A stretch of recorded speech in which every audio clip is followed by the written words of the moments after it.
구주 밖에는 사랑을 말게 하소서.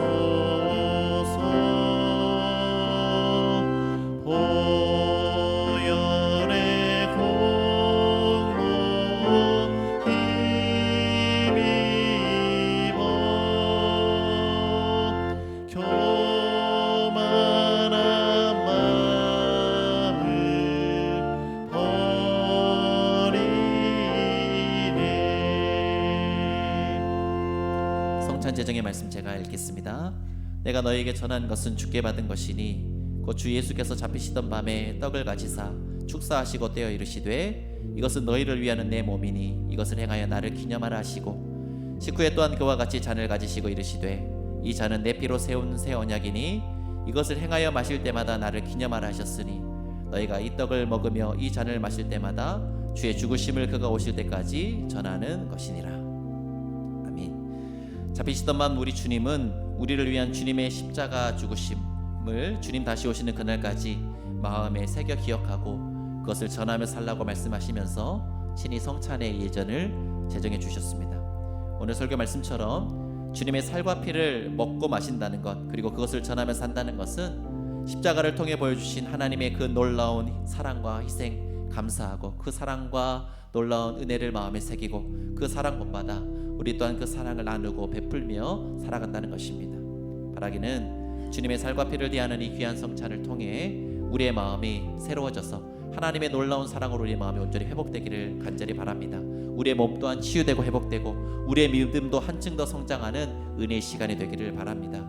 더 나아가 우리를 위해 기꺼이 자신의 생명 나누어 주신 주님을 본받아서 그 사랑과 희생과 섬김의 삶을 우리 일상의 삶 속에서도 구현하며 살아가는 우리 모두가 될 수 있기를 주님의 이름으로 간절히 축원합니다. 먼저 분병을 할 텐데요. 떡을 받으신 분들은 잘 간직하고 계시다가 공동체 분병이 다 끝나고 난 다음에 공동체 함께 그 떡을 대하도록 하겠습니다.